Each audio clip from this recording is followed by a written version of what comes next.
Welcome back to another episode of Rock Boys Football. Getting on talking a little bit of what I think is one of the biggest recruiting battles that we'll see in this 2024 class.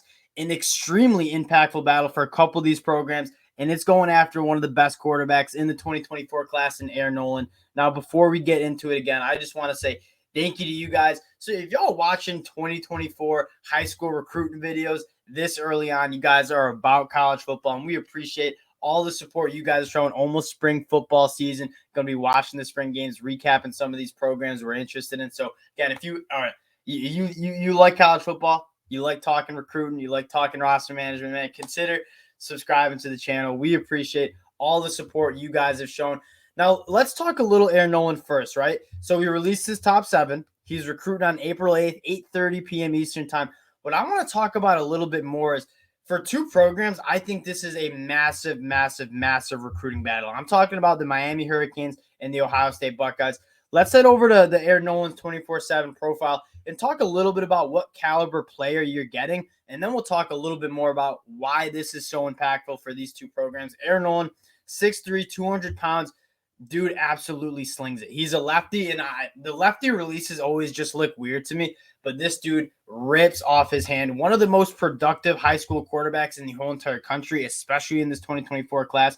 3 years of starting experience. He's thrown over 80 touchdowns heading into his senior season. Takes care of the football extremely well. One of the late risers in this process, like you listen to a lot of the scouts, especially at 24/7, very, very high on Aaron Noland and his potential to be an elite college football player and an NFL caliber player on Sundays as well. Now what I want to get into a little bit more, and we'll start with the Miami Hurricanes, why it's such a big recruiting battle for them and Ohio State, right? You take a look at the quarterbacks in this class. One, this quarterback group in 2024, probably not the most talented we've seen, right? You look back at 2023, 5 quarterbacks were in the top 13 nationally. You look at the quarterback position this year, not quite as much talent, but even more importantly, a lot of these top quarterbacks already committed to schools, right? Dylan Raiola kind of locked in on a couple schools. Jaden Davis looking like he's committing on Friday, but looking like he's going to be amazing blue get. Elijah Brown is one of the only guys left in the top 100 that's still on the board, right? You take a look at some of these other guys, and then you have Aaron Noland, who's still there. So for the Miami Hurricanes, take a look at that 2022 or 2023 class. As good as it was for Mario Cristobal, they didn't land a quarterback commit. And you look at the rest of the quarterbacks in this 2024 class, the cupboard is not necessarily stocked full.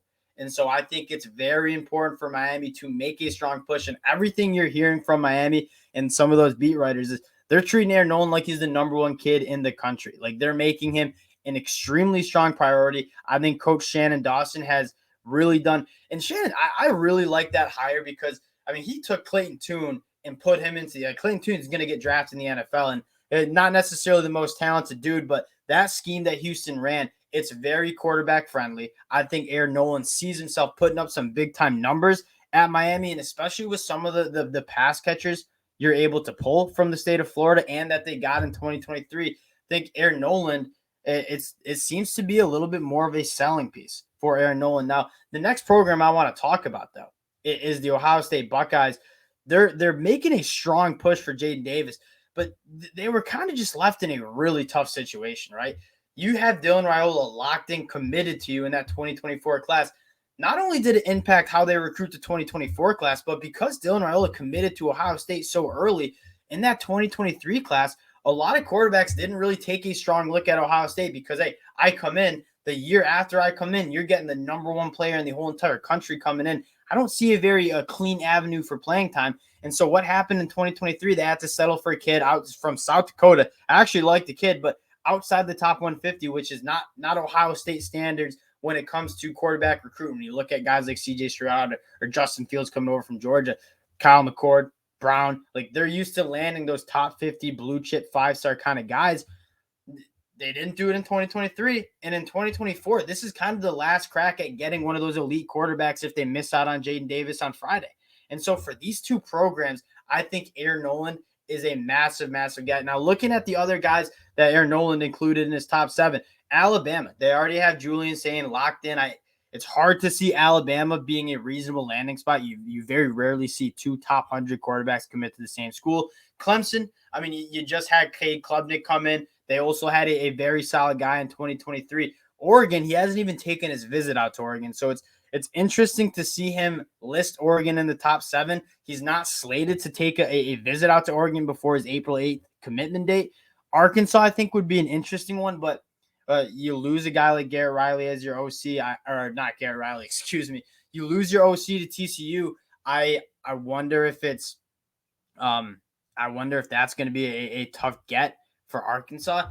And so to me, it seems like Miami and Ohio State are the two most reasonable landing spots, not only for playing time, but just scheme wise. Like you get the new OC and Shannon Dawson who wants to chuck the ball around the yard. And then if you're a quarterback, that's a top 50 elite dude. There's not many programs that you'd want to play for more than the Ohio State Buckeyes, right?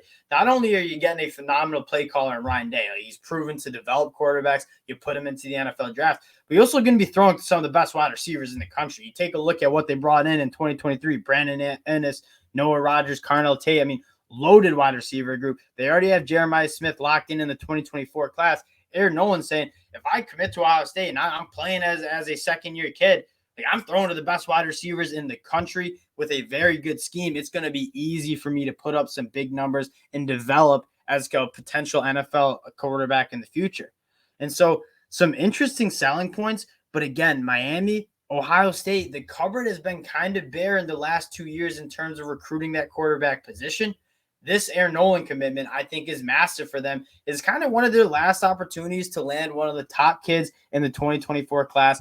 Commitment is less than 2 weeks away. Going to be interesting to monitor whether the crystal balls pop. We will be on talking about it because, again, when you look at impact players in this 2024 class at the quarterback position, Aaron Noland is one of the last quarterbacks on the board who I think is going to be a very, very good college quarterback at the next level. So, again, wanted to hop on, talk a little bit about it. Very interesting story that's developing, y'all. If you did enjoy the content, you want to talk some recruiting again, let me know in the comment section. My lean is it's going to be Ohio State. If they don't land Jaden Davis on Friday, I'd expect Ohio State to make a very strong push to land Aaron Noland, especially after the lack of a top talent in the 2023 class. But again, Miami, they didn't even have a quarterback come in the 2023 class. So Aaron Noland's sitting there saying, I'm going to play early and often for Miami. And again, that recruiting seems to be heating up for Mario Cristobal. So you feel good about the talent that's going to be surrounded. But I think the track record for Ohio State in terms of not only the quarterback development, but the offensive scheme, the pass catchers he's going to be surrounded by, that's going to be, I think, what kind of probably wins the recruiting battle. But very interesting quarterback battle that's going on. Again, if you all do enjoy the content, consider subscribing to the channel. We appreciate you checking us out. Talk to y'all later.